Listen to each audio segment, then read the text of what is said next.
bonjour à tous, ou plutôt bonjour à mes amis. Je voudrais vous présenter ma façon de travailler les abdos. J'ai fait pas mal de vidéos là-dessus sur YouTube, sur ma chaîne YouTube, mais je donne rarement des explications. Là, je vais vous expliquer un peu plus de choses.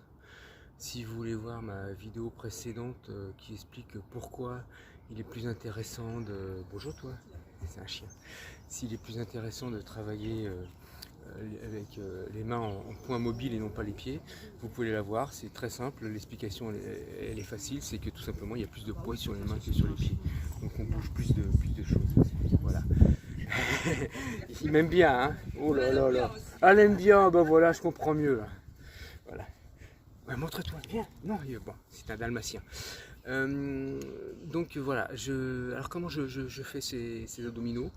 Tout simplement, c'était une espèce de mélange de gainage, parce que je suis en position de gainage, et de mini crunch. Mini crunch parce que finalement, sans être des abdos hypopressifs, la colonne vertébrale ne va pas beaucoup bouger, ne va pas beaucoup se plier. Alors ce que je fais, c'est que je mets mes mains dans les anneaux, je pousse fortement sur les bras pour fixer mes omoplates sur le torse, très important, ça fait travailler les grands dentelés qui sont des muscles ici. Hein, et je serre aussi fortement les mains, ça permet de travailler plus la contraction musculaire du reste du corps, mais là aussi c'est pour travailler sur préparer à faire d'autres choses, voilà. Et je fais un mouvement, donc je ramène les bras, j'en baisse aussi les omoplates pour pas que les grands dorsaux soient trop engagés dans le mouvement. Je rétracte un petit peu la tête vers le bas. Alors parfois on dit que c'est pas bon pour faire les abdos, oui peut-être, mais là en l'occurrence, comme la tête va vers le bas, je lutte pas contre la gravité, ça facilite la contraction des abdominaux et sans créer de tension importante au niveau des cervicales. Voilà. Très important, les pieds je ne les pose pas, mais je les mets sur les ongles, ce qui me permet de crocheter et pour travailler plus le bas des abdominaux.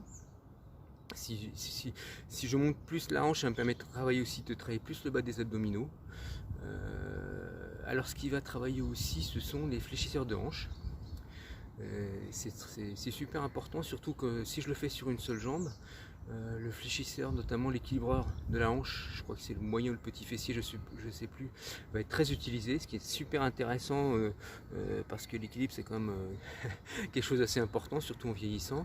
Je vous fais, si vous regardez les travaux de Powell, la balance de Powell, P-A-U-W-E-L-S, vous verrez qu'on n'est pas du tout égaux en fonction de la longueur, enfin c'est un problème d'ossature, hein, tout simplement la longueur du col du fémur, l'angle du col du fémur, son insertion dans la hanche et par rapport à l'angle aussi que fait cette partie osseuse par rapport au fémur va jouer sur beaucoup de choses, et ce qui fait qu'une personne aura pour à peu près le même gabarit, aura peut-être à faire 1 ou 4 fois plus d'efforts pour rester en équilibre sur une jambe, en tout cas en termes musculaires. Voilà, et puis je pense que pour tous les sports d'équipe, c'est super intéressant de travailler cette partie-là. Voilà, en tout cas, là-dessus je travaille sur une seule jambe aussi. Et si je veux, comment dirais-je, travailler plus le bas des abdos, je vais jouer sur le bassin. Et si je veux travailler sur les obliques, eh ben je fais un mouvement latéral de petite amplitude, mais je peux vous dire que ça marche. Cette façon de travailler les abdos, je ne l'ai jamais vu ailleurs. Je l'ai vu en mettant les pieds, par exemple dans des TRX, mettant les mains au sol.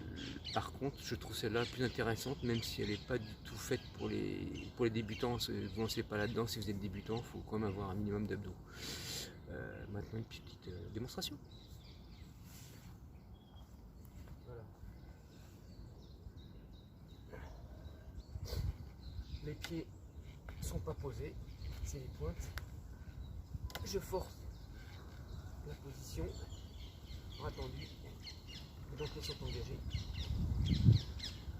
Les épaules vers le bas, tête un peu recroquevillée, et je ramène tout simplement. Je viens en contact des genoux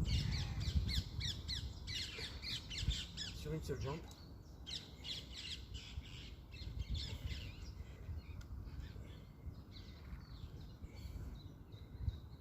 Et spécifique pour les obliques.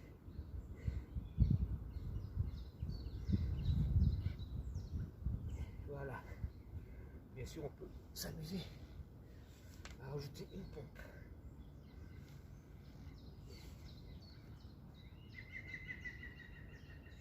Voilà. Si on veut durcir le sujet, on peut mettre des élastiques de l'autre côté, on peut mettre des poids, on peut faire ça en salle, tout simplement. Parce qu'évidemment, tout le monde n'a pas un dispositif comme celui-là. Il suffit d'avoir une barre horizontale, des anneaux, des TRX. Une box, ça serait mieux pour être surélevé. Ce qui est important, c'est de jouer avec la pointe des orteils. Ça me paraît beaucoup plus intéressant. Si on veut vraiment durcir, on peut soit mettre des poids qu'on peut relâcher d'ailleurs pour faire une dégressive, soit mettre des élastiques de l'autre côté qui vont bloquer. On peut éloigner plus les anneaux, et dans ce cas là ça devient aussi plus difficile. Donc il y a plein de façons de faire que j'ai déjà montré sur d'autres vidéos.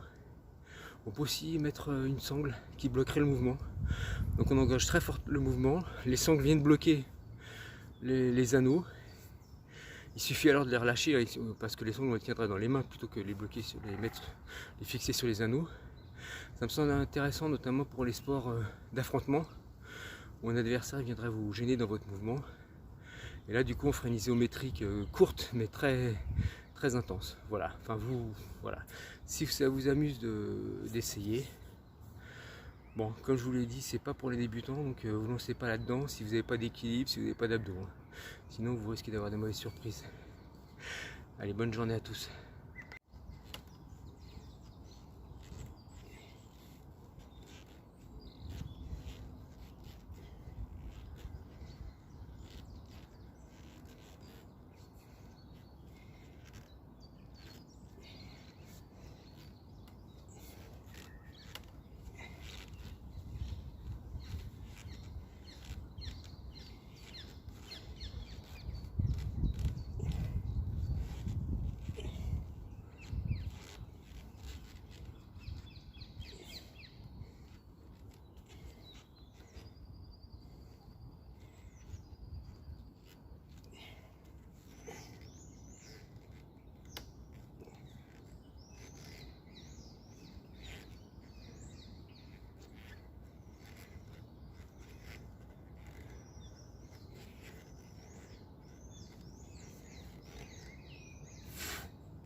Fort sur le bassin